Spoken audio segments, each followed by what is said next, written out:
Class 12 Accountancy Important Questions. First question: what journal entries will be made in the books of a company for issue of 5,000 15% debentures of 100 each at par and redeemable at premium of 5%? ये बहुत important question है. इस question में क्या कर रहा है कि कंपनी 5,000 डिवेंचर इशू किया 100 के रेट से, जिसका पार पे इशू किया गया, और उसको रिडीमेबल किया जाएगा प्रीमियम पे. प्रीमियम कितना है? 5%.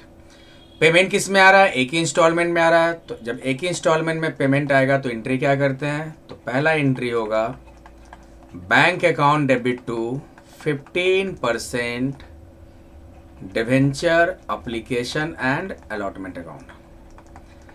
और सिर्फ ध्यान रखिए पार पे इशू किया गया है. पार का मतलब ऑन फेस वैल्यू. 5,000 डिवेंचर और फेस वैल्यू कितना है पर डिवेंचर? 100 रुपीज. तो 5,000 इंटू 100 5 लाख. 5 लाख हो जाएगा. नरेशन क्या लिखेंगे? Being application money received. अब इसका क्या करेंगे? ड्यू एंट्री कर देंगे. तो ये जो 15% debenture application and allotment credit है, इसको उठाकर डेबिट में दिखा दो, क्योंकि एक्चुअल में है किसका पार्ट? ये डिवेंचर का, तो डिवेंचर में ट्रांसफर कर दिया जाता है. तो 15% debenture application and allotment account debit और टू 15% डिवेंचर अकाउंट दे दो. कितना अमाउंट है? 5 लाख. 5 लाख. नरेशन क्या लिख देंगे? Being application money due. ध्यान देना बच्चों, एक इंपॉर्टेंट बात बताने वाले हैं. तो ये एंट्री अगर हम करते, अगर हमारा क्वेश्चन यहीं तक रहता, लेकिन हमारे क्वेश्चन में एक और चीज़ क्या ऐड किया है कि ये जो डिवेंचर है 5% प्रीमियम पे रिडीम्ड होगा. तो 5% प्रीमियम के पे रिडीम्ड होगा. रिडीम का मतलब, रिडेम्पशन ऑफ डिवेंचर का मतलब discharge of loan on account of debenture, यानी कि लायबिलिटी आप डिस्चार्ज कर रहे हो डिवेंचर के अकाउंट पे. डिवेंचर इशू करके आपने जो लोन लिया है, अब उस लोन को चुका रहे हो डिवेंचर के अकाउंट पे. तो किस में चुका रहे हो? 5% प्रीमियम. 5% ज़्यादा पे चुका रहे हो, क्योंकि डिवेंचर इशू किए हो भैया पार पे, मतलब 100 का चीज़ 100 पे इशू किए. और जब लौटाना है तो कितना? 5% प्रीमियम पे 5% ज़्यादा लौटा रहे हो ना, यानी कि 100 का 5% 105 रुपीज़ हो जाएगा, मतलब 105 में तुम लौटा रहे हो. तो 5 रुपया तुम ज़्यादा दे रहे हो, ये आपका क्या हो गया? लॉस हो जाएगा. तो इसको भी रिकॉर्ड करना है. लॉस को कहाँ रिकॉर्ड करोगे? डेबिट में. तो loss on issue of debenture account debit. तो 5 लाख का 5% कितना होगा? 25,000. और प्रीमियम पे रिडीम्ड हो रहा है ना, तो premium on redemption account use करेंगे. और प्रीमियम है तो कहाँ रिकॉर्ड कर देंगे? Credit side. To premium on redemption of debenture account कितना होगा? तो 5 लाख का 5% कितना? 25,000. नरेशन यही लिखेंगे. तो बस ये तो इस टाइप का क्वेश्चन तो ध्यान से देख कर जाइएगा एग्जाम में, क्योंकि आते हैं एग्जाम में क्वेश्चन. 100 रुपया फेस वैल्यू है, 5% बढ़ाकर हम रिडीम कर रहे हैं, मतलब 105 रुपया दे रहे हैं. तो जब इशू किए थे तो 100 रुपया मिला, और जब रिडीम कर रहे हैं तो 105 में कर रहे हैं, तो 5 रुपया ज़्यादा हम दे रहे हैं ना, तो 5 रुपया ज़्यादा दे रहे हैं, तो आपका क्या हो गया? लॉस हो गया. लॉस को कहाँ रिकॉर्ड करोगे? डेबिट में. तो ये क्वेश्चन आपका बनकर कंप्लीट हो गया. अब आते हैं सेकेंड नंबर क्वेश्चन. सारे क्वेश्चन इंपॉर्टेंट है. Amit limited issued 4,000 equity share. अब बच्चों आप लोग क्या करना, जैसे इस टाइप का क्वेश्चन आपने देखा, अब इस टाइप का क्वेश्चन अपने टेक्स्ट बुक में ढूंढो और 3-4 इसी टाइप का क्वेश्चन को क्या कर लो? प्रैक्टिस कर लो. Next question number 2. Amit limited issued 4,000 equity share of 10 each at a discount of 1. यानी कि यहाँ पे शेयर इशू हो रहा है डिस्काउंट पे. 3 रुपया एप्लीकेशन है, 4 रुपया अलॉटमेंट है, 2 रुपया फर्स्ट एंड फाइनल कॉल. तो आप लोग यहाँ पे साइड में लिख लो. एप्लीकेशन 3, अलॉटमेंट 4 और first call and final call कितना आपका? 2 रुपया. तो ये तीनों को ऐड करोगे तो 9 रुपया हो रहा है. तो डिस्काउंट 1 रुपया, 1 रुपया हटा के 9 हुआ. और डिस्काउंट किस पे हम दिखाएंगे? अलॉटमेंट पे दिखाएंगे. अब यहाँ पे लिखा है application and allotment money have been received on all 4,000 equity share. यानी कि एप्लीकेशन का हमारा पूरे एप्लीकेशन अलॉटमेंट का पैसा 4,000 शेयर पे आ गया, लेकिन first and final call money are received except 1 share holder, जिसके पास 200 शेयर है, वो फर्स्ट कॉल और फाइनल कॉल का पैसा नहीं दिया. Later on his 200 shares were forfeited, तो बाद में उसका शेयर क्या कर लिया गया, फॉरफिट कर लिया गया।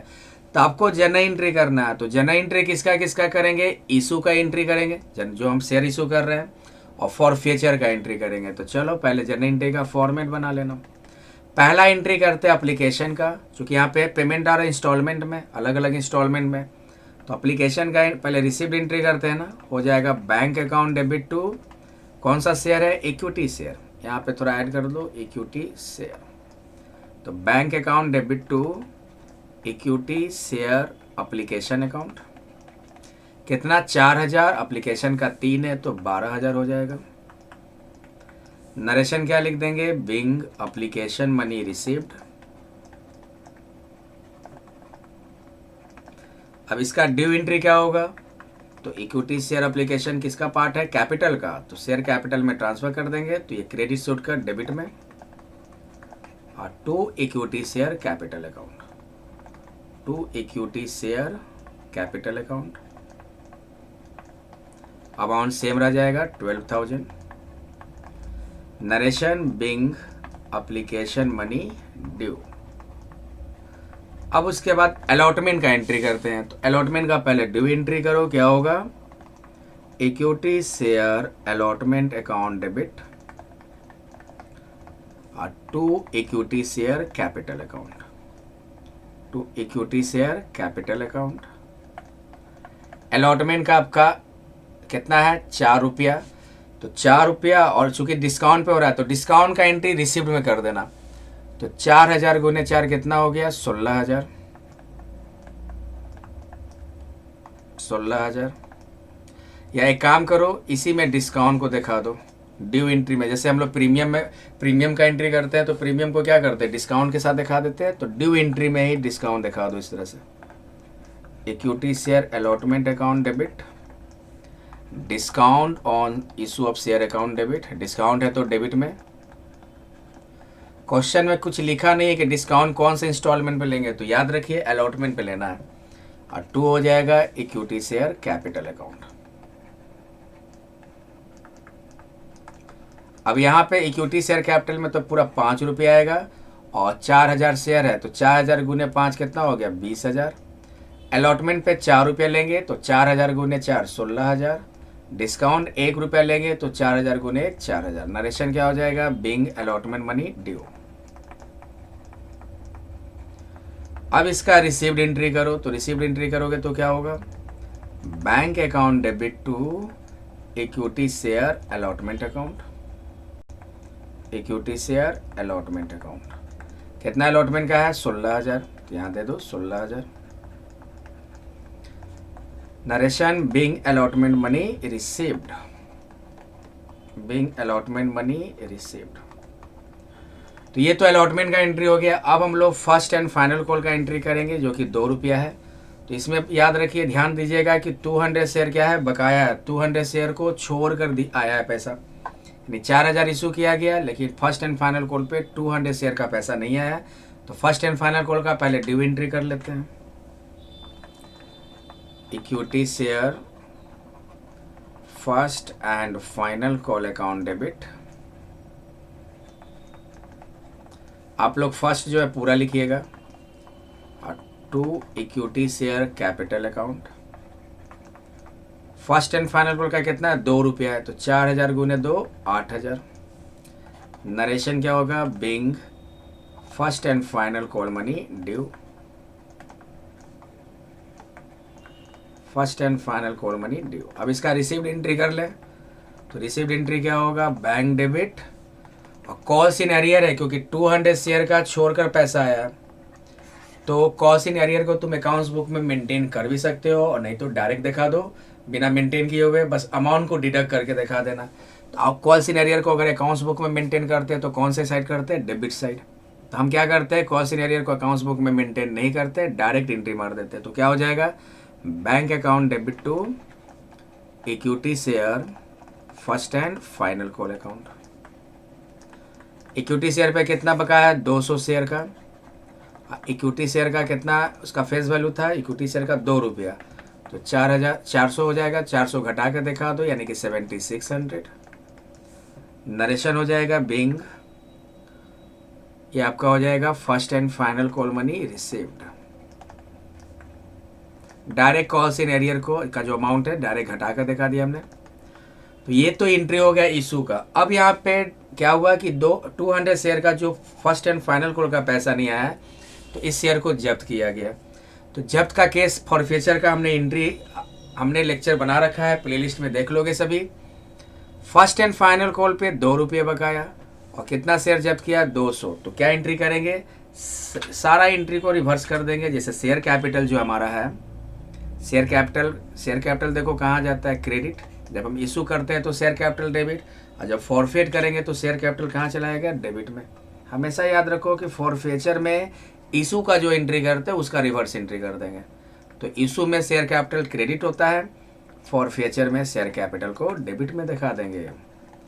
और 2 क्या होगा, जो पैसा शेयर होल्डर ने पेड कर रखा है, शेयर होल्डर ने केवल फर्स्ट एंड फाइनल कॉल का पैसा नहीं दिया, मतलब ये एप्लीकेशन का पैसा दे रखा है, अलॉटमेंट का पैसा दे रखा है, और क्या कहते हैं ये दोनों का पैसा दे रखा है। तो ये दोनों का पैसा क्या होगा, जब्त हो जाएगा। तो क्या एंट्री कर देंगे हम, यहाँ पे ध्यान देना, share capital debit to share forfeiture account, share forfeiture account.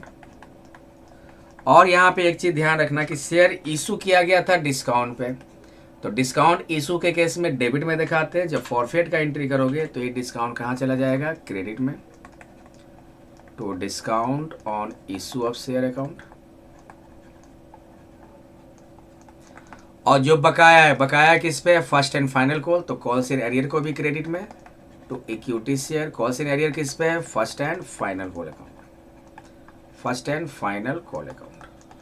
Amount कितना देंगे, तो कितना शेयर जब्त हो रहा है, 200 शेयर। और कॉल्ड अप वैल्यू कितना, 10 है, तो 200 गुने 10 कितना हो गया, 2000।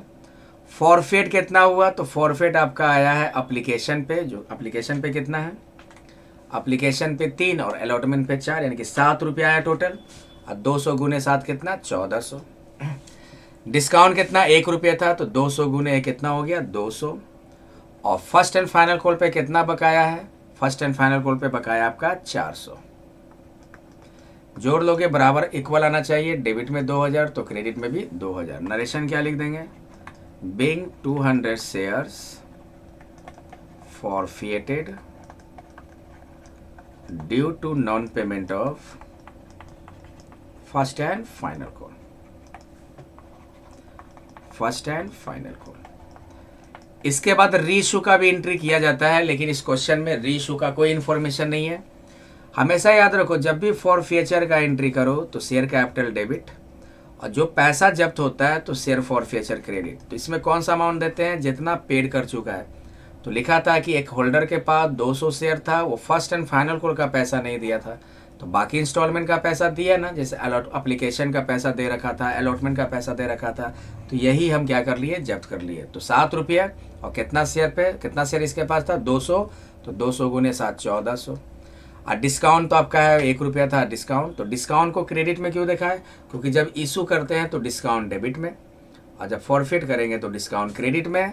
और जो बकाया होता है कॉल्स इन एरियर, तो जब इशू करते हैं तो कॉल्स इन एरियर को अगर अकाउंट्स बुक में मेंटेन करोगे तो डेबिट में दिखाएंगे, लेकिन जब वही फॉरफिट का एंट्री करेंगे तो कॉल्स इन एरियर को क्रेडिट में दिखा देते, जस्ट उल्टा।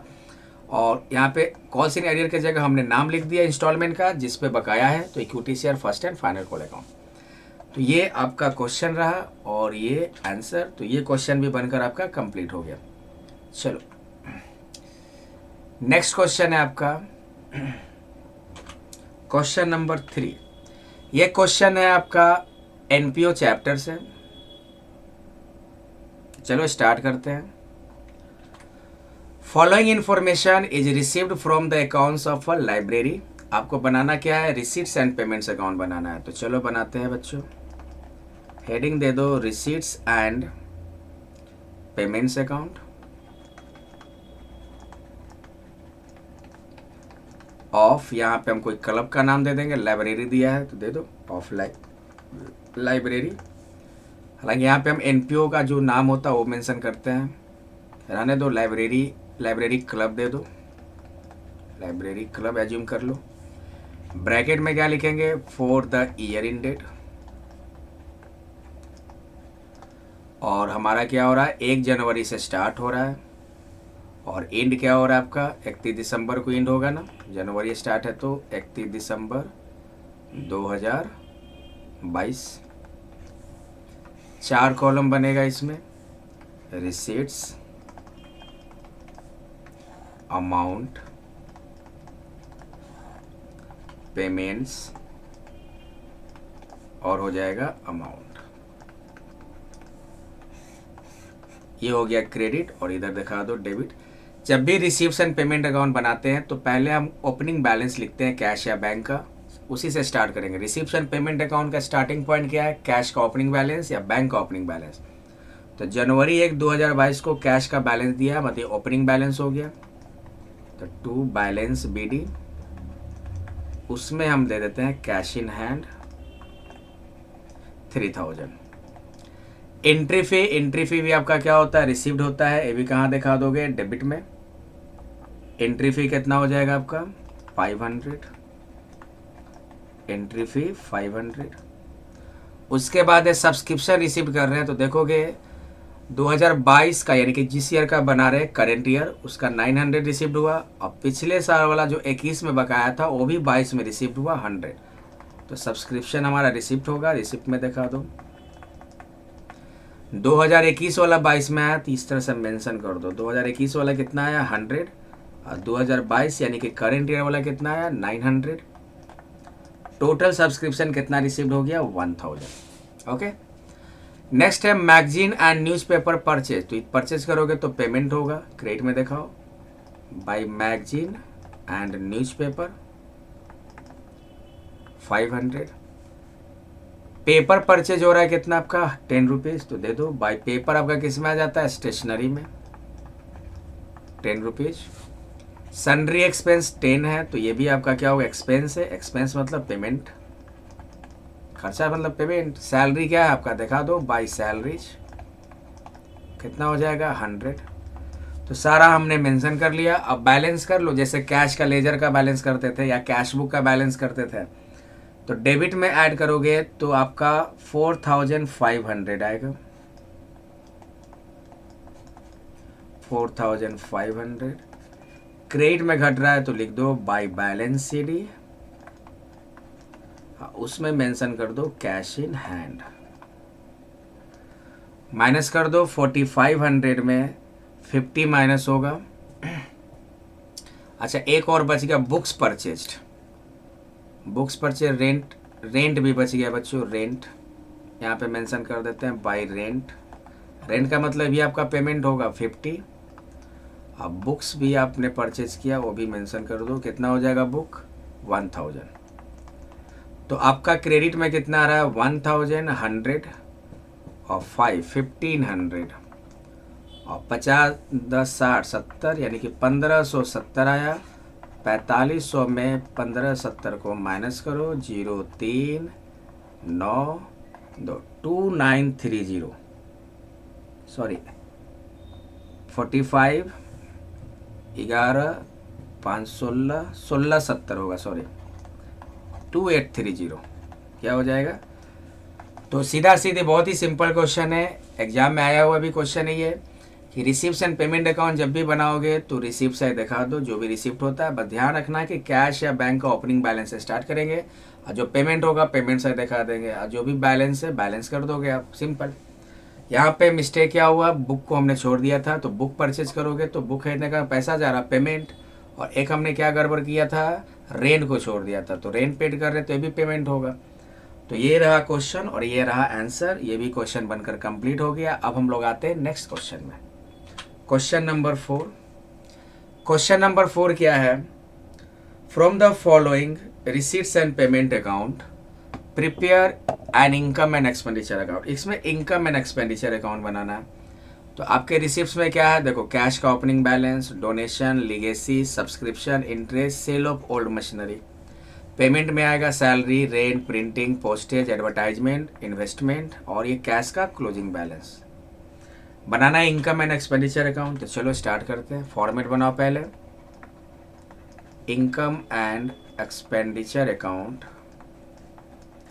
ऑफ देखो कोई ऑर्गेनाइजेशन का नाम दिया है, कुछ नहीं दिया है, तो डैश डैश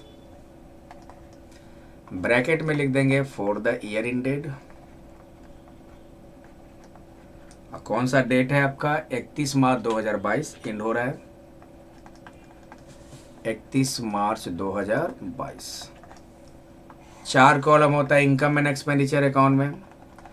आप लोग एक थ्योरी को ध्यान में रखिएगा, थ्योरी में पूछ सकता है what is receives and payment account, और एक पूछ सकता है what is income and expenditure account. एक और क्वेश्चन पूछ सकता है रिसीव्स एंड पेमेंट अकाउंट और इनकम एंड एक्सपेंडिचर अकाउंट में डिफरेंसेस लिखिए। एक ये भी पूछ सकता है रिसीव्स एंड पेमेंट अकाउंट और कैश बुक में डिफरेंस लिखिए। एक इस तरह का भी क्वेश्चन आ सकता है कि इनकम एंड एक्सपेंडिचर अकाउंट और प्रॉफिट एंड लॉस अकाउंट में डिफरेंस लिखिए। तो ये आप लोग टेक्स्ट बुक से कर लो, सारे थ्योरी भी करके जाओगे। तो एक्सपेंडिचर अमाउंट, उसके बाद क्या होगा इनकम, उसके बाद हो जाएगा अमाउंट, इधर डेबिट और ये क्रेडिट। तो इसमें हम लोग क्या करते हैं, जो रेवेन्यू नेचर का आइटम होता है, चाहे वो रेवेन्यू एक्सपेंस हो या रेवेन्यू रिसिप्ट। रेवेन्यू का मतलब जो रेगुलर बेस पे होता हो, जैसे सैलरी हर महीने देते हैं तो रेवेन्यू आइटम हो गया। रेंट हर महीने पेमेंट करते हैं तो रेवेन्यू आइटम हो गया। तो रेवेन्यू नेचर वाला आइटम को ही हम इनकम एंड एक्सपेंडिचर में दिखाते हैं। तो चलो स्टार्ट करते हैं। पहले रिसिप्ट साइड का देख लेते हैं। बैलेंस मतलब कैश बैलेंस, तो ये तो एसेट हुआ। डोनेशन आप 6,000 रिसीव कर रहे हो तो इनकम हो गया। छोटे अमाउंट का डोनेशन जो होता है वो रेवेन्यू नेचर का होता है, रेगुलर नेचर का। तो दे दो बाय डोनेशन 6,000। उसके बाद देखोगे और क्या है, डोनेशन के बाद लिगेसीज 3,000 दिया हुआ है। तो लिगेसी का हिंदी कहते हैं वसीयत। ये नॉन रेकरिंग नेचर का होता है, कभी कभी लिगेसी मिलता है तो ये बैलेंस शीट में लायबिलिटी साइड दिखा देगा। नॉन रेकरिंग नेचर का आता है, यानी रेवेन्यू आइटम नहीं है, कैपिटल आइटम है, बैलेंस शीट में लायबिलिटी साइड। सब्सक्रिप्शन ले लेंगे 12,000 बाय सब्सक्रिप्शन। सब्सक्रिप्शन आपका रेवेन्यू नेचर का इनकम है 12,000। उसके बाद देखोगे सब्सक्रिप्शन का इंटरेस्ट लिखा है, तो इंटरेस्ट भी आपका रेवेन्यू आइटम, रेवेन्यू इनकम, ये भी रेगुलर बेस पे मिलता है बाय इंटरेस्ट 1,500। उसके बाद एक और है सेल ऑफ ओल्ड मशीनरी। तो मशीनरी क्या है, ये नॉन रेकरिंग आइटम है, ये अब नॉर्मल आइटम है, तो इसको हम लोग नहीं लेंगे, ये इनकम एंड एक्सपेंडिचर में नहीं जाएगा, ये बैलेंस शीट में एसेट्स में से माइनस कर देंगे। लेकिन हाँ, मशीनरी को बेचने पे जो प्रॉफिट या लॉस होगा उसको दिखाते हैं। तो यहाँ पे प्रॉफिट लॉस नहीं निकाल सकते क्योंकि मशीनरी का कॉस्ट प्राइस नहीं पता है, तो इसको छोड़ दो, इग्नोर कर देंगे। सैलरी दिया है 4,000, तो सैलरी तो रेवेन्यू आइटम है, और पेमेंट कर रहे हैं मतलब एक्सपेंडिचर, डेबिट में टू सैलरीज आपका हो गया 4,000। उसके बाद है रेंट आपका 2,500, ये भी रेगुलर होता है, रेकरिंग नेचर का रेवेन्यू आइटम है, और पेमेंट कर रहे थे एक्सपेंडिचर 2,500। प्रिंटिंग 500, ये भी आपका रेवेन्यू आइटम है, पेमेंट यानी कि रेवेन्यू एक्सपेंडिचर 500। प्रिंटिंग के बाद देखोगे पोस्टेज भी सेम है, एडवर्टाइजमेंट दोनों वही होगा, रेवेन्यू नेचर का आइटम है और पेमेंट है मतलब एक्सपेंस है।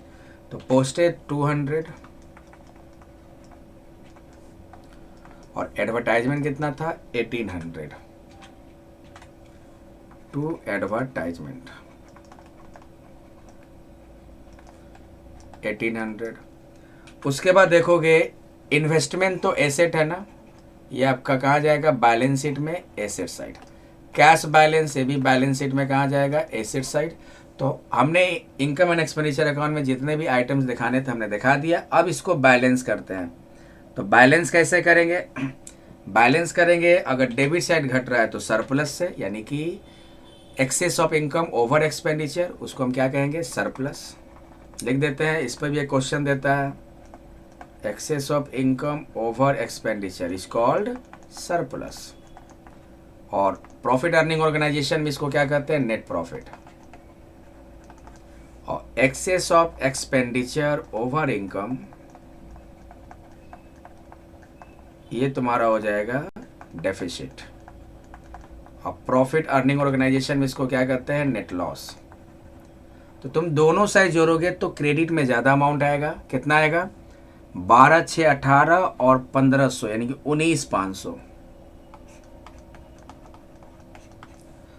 और डेबिट में कम आएगा तो डेबिट में घटेगा, यानी कि इनकम ज़्यादा हुआ तो क्या आएगा, सरप्लस से बैलेंस कर दो, to surplus, surplus balancing figure कर दो। तो माइनस करोगे आप तो 19,500 minus 4,000 minus 2,500 minus 500 minus 200 minus 1,800, आपका आ जाएगा सरप्लस 10,500। तो ये रहा क्वेश्चन और ये आंसर, ये क्वेश्चन भी बनकर कंप्लीट हो गया। अब हम लोग आते हैं next question, question number 5। Question number 5 है, A and B are partners with capital of 30,000 and 10,000 respectively on 1st April 2021। दो पार्टनर है, दोनों का कैपिटल दिया हुआ है और ये 1 अप्रैल का कैपिटल है, मतलब ये ओपनिंग कैपिटल है। तो मान लो अगर हम इंटरेस्ट ऑन कैपिटल निकालेंगे तो इंटरेस्ट ऑन कैपिटल का कैलकुलेशन कौन सा कैपिटल पे करते हैं, ओपनिंग कैपिटल पे और एडिशनल कैपिटल पे। क्लोजिंग कैपिटल पे कभी भी इंटरेस्ट ऑन कैपिटल का कैलकुलेशन नहीं करते हैं, क्योंकि क्लोजिंग कैपिटल में इंटरेस्ट ऑन कैपिटल इंक्लूड होता है। ट्रेडिंग प्रॉफिट दिया हुआ है बिफोर, मतलब बिना प्रोविजन के, बिना अप्रोप्रिएशन का क्या है, 12,000, मतलब अभी तक अप्रोप्रिएशन नहीं हुआ है, सिर्फ प्रॉफिट एंड लॉस अकाउंट बनाया गया है और उससे जो नेट प्रॉफिट आया वही दिख रहा है। अभी अप्रोप्रिएशन नहीं हुआ है, मतलब कि अभी इंटरेस्ट ऑन कैपिटल का अप्रोप्रिएशन नहीं हुआ है, पार्टनर सैलरी नहीं दिया गया है, ठीक है ना। तो विदाउट बिफोर अप्रोप्रिएशन दिया आपका 12,000। Interest on capital 6% per annum, B को सैलरी दिया जा रहा है 3,000 पर एनम, पार्टनर्स का ड्राइंग भी दिया है और इंटरेस्ट ऑन ड्राइंग भी दिया है, और ए और बी इक्वल पार्टनर्स है, मतलब प्रॉफिट या लॉस को इक्वली शेयर करते हैं। तुमको बनाना है profit and loss appropriation account, और कैपिटल्स कौन सा नेचर का है, फ्लक्चुएटिंग नेचर का। तो यहाँ पे profit and loss appropriation account बनाना, तो हेडिंग दे दो profit and loss appropriation account, 4 column दे दो, पार्टिकुलर्स, अमाउंट, उसके बाद हो जाएगा पार्टिकुलर्स और हो जाएगा अमाउंट। सबसे पहले जब भी profit and loss appropriation account बनाएंगे तो प्रॉफिट एंड लॉस अकाउंट के बाद बनाया जाता है। तो प्रॉफिट एंड लॉस अकाउंट में जो नेट प्रॉफिट निकाला जाता है उसको पहले देते हैं, पहला स्टार्टिंग पॉइंट वही है। तो नेट प्रॉफिट कैट में दिखा दो, और ध्यान रखना कि ये जो नेट प्रॉफिट देंगे इसमें अप्रोप्रिएशन अभी नहीं हो। कोई क्वेश्चन में देता है कि अप्रोप्रिएशन के बाद का प्रॉफिट है, तो उसको जो अप्रोप्रिएशन हुआ उसको वापस से कैंसिल करके, मतलब प्लस करके हम वापस नेट प्रॉफिट बिफोर अप्रोप्रिएशन निकालते हैं। तो हमारे क्वेश्चन में दिया हुआ है बिफोर अप्रोप्रिएशन 12,000। अब उसके बाद अप्रोप्रिएशन आइटम में इंटरेस्ट ऑन कैपिटल है, उसको हम डेबिट में दिखा देंगे, फॉर्म का एक्सपेंस है ये, ए और बी। तो 6% पर एनम है और किस पे निकलेगा, ओपनिंग कैपिटल। तो 30,000 का 6% 1,800 और 10,000 का 6% 600, कितना हो गया 2,400। और अप्रोप्रिएशन क्या है, तो बी को सैलरी दिया जाएगा 3,000 पर एनम, मतलब पूरे साल का। तो बी सैलरी दे देंगे 3,000। कितने बच्चे जल्दबाजी में क्या करते हैं, 12 से गुना कर देंगे, नहीं करना है, पर एनम दिया हुआ है। तो सब ध्यान रखिएगा एग्जाम में, हड़बड़ा का कोई काम नहीं करोगे, नहीं तो गड़बड़ा जाओगे। ड्राइंग आपका कैपिटल अकाउंट के डेबिट में दिखाते हैं, कैपिटल अमाउंट को रिड्यूस करता है, इसलिए कैपिटल अकाउंट में debit side. Interest on drawing दिया हुआ, तो इंटरेस्ट ऑन ड्राइंग आपका क्या होगा, इन प्रॉफिट में ऐड होगा। जैसे इंटरेस्ट ऑन कैपिटल प्रॉफिट से माइनस, तो इंटरेस्ट ऑन ड्राइंग प्रॉफिट में इंक्लूड, यानी कि ऐड करोगे ए और बी 100 और 50, और कुछ आइटम नहीं है, इसको टोटल कर लो 150। तो अप्रोप्रिएशन अकाउंट में जितने भी आइटम्स दिखाने चाहिए था हमने सारे दिखा दिए। अब बैलेंस करो, तो क्रेडिट में ज़्यादा आ रहा है 12,150, 12,150। डेबिट में घट रहा है, मतलब प्रॉफिट अभी बचा है, तो ये प्रॉफिट जो बच गया अप्रोप्रिएशन के बाद उसको किस में ट्रांसफ़र कर दो, पार्टनर्स कैपिटल में। अब पार्टनर का नाम दे दो ए और बी।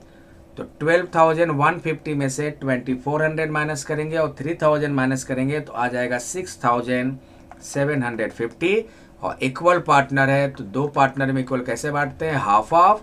तो आ जाएगा 3,375। तो ए को मिल जाएगा 3,375 और बी को मिल जाएगा 3,375। तो ये था हमारा क्वेश्चन नंबर 5 और ये आंसर। तो ये क्वेश्चन भी कंप्लीट हो गया। अब देखो आप लोग कैसे प्रिपरेशन करोगे, ध्यान से सुनना। मान लो ये क्वेश्चन अभी आपने बनाया, अब इस टाइप का टेक्स्ट बुक का क्वेश्चन आप लोग देखो, ये क्वेश्चन पिछले साल एग्जाम में पूछा ना, प्रीवियस ईयर्स में, पिछले कई सालों का लेकर हम क्वेश्चन सेट आप लोग के लिए लेके आ रहे हैं। तो पिछले जितने भी साल में जिस तरह का क्वेश्चन पूछे, जैसे profit and loss appropriation account बनाने का क्वेश्चन पूछा हुआ है, तो आप लोग क्या करो, टेक्स्ट बुक से 4-5 question profit and loss appropriation account का बना लो, और साथ में थ्योरी भी आप कर सकते हो, जैसे profit and loss appropriation account क्या है ये थ्योरी कर लो। इंटरेस्ट ऑन कैपिटल किस पे निकाला जाता है, ओपनिंग कैपिटल पे निकाला जाता है, तो थोड़ा सा इंटरेस्ट ऑन कैपिटल का कैलकुलेशन करना सीख जाओ, क्योंकि ये चैप्टर आपका किसका है, पार्टनरशिप फंडामेंटल का। तो इंटरेस्ट ऑन कैपिटल का कैलकुलेशन पे क्वेश्चन बना लो, इंटरेस्ट ऑन ड्राइंग के कैलकुलेशन पे क्वेश्चन बना लो। तो थोड़ा सा प्रैक्टिस, मेहनत तो करना ही पड़ेगा। और ये आपका क्वेश्चन है रिसीट्स एंड पेमेंट अकाउंट से इनकम एंड एक्सपेंडिचर अकाउंट बनाना। तो इनकम एंड एक्सपेंडिचर अकाउंट के बारे में पढ़ लो, इनकम एंड एक्सपेंडिचर अकाउंट और प्रॉफिट एंड लॉस अकाउंट में डिफरेंस पढ़ लो, इनकम एंड एक्सपेंडिचर अकाउंट और रिसीप्ट्स एंड पेमेंट अकाउंट में डिफरेंस पढ़ लो, और साथ में इस टाइप का क्वेश्चन टेक्स्ट बुक में और भी होगा, बना लो, प्रैक्टिस कर लो। ऐसा क्वेश्चन बना जिसमें इनकम एंड एक्सपेंडिचर अकाउंट बनाना है। उसके बाद क्वेश्चन नंबर 3 क्या था, रिसीप्ट्स एंड पेमेंट अकाउंट बनाना है। तो इस टाइप का क्वेश्चन और भी टेक्स्ट बुक में होगा, प्रैक्टिस कर लो, और साथ में आप थ्योरी भी कर लो, जैसे रिसीप्ट्स एंड पेमेंट अकाउंट क्या है, रिसीप्ट्स एंड पेमेंट अकाउंट और कैश बुक में क्या डिफरेंस होता है, रिसीप्ट्स एंड पेमेंट अकाउंट और इनकम एंड एक्सपेंडिचर अकाउंट में क्या डिफरेंस होता है। उसके बाद ये क्वेश्चन आपका था इशू ऑफ शेयर का, issue and forfeiture of share दोनों को मिलाकर ये क्वेश्चन है। तो इस टाइप का 3-4 क्वेश्चन और प्रैक्टिस कर लो, थोड़ा सा थ्योरी पढ़ लो, इसका ऑब्जेक्टिव कर लो, इसका थोड़ा ऑब्जेक्टिव कर लो। और उसके बाद क्वेश्चन नंबर 1 था इशू ऑफ डिवेंचर का, इस टाइप का और भी क्वेश्चन है टेक्स्ट बुक में, प्रैक्टिस कर लोगे। तो इस तरह से प्रिपरेशन करो, मेहनत करो। तो आज भी हम लोगों ने 5 क्वेश्चन सॉल्व किए। उम्मीद करता हूँ कि ये लेक्चर समझ में आया हो, नहीं समझ में आया तो फिर से रिपीट करके देख लोगे। Thank you for watching.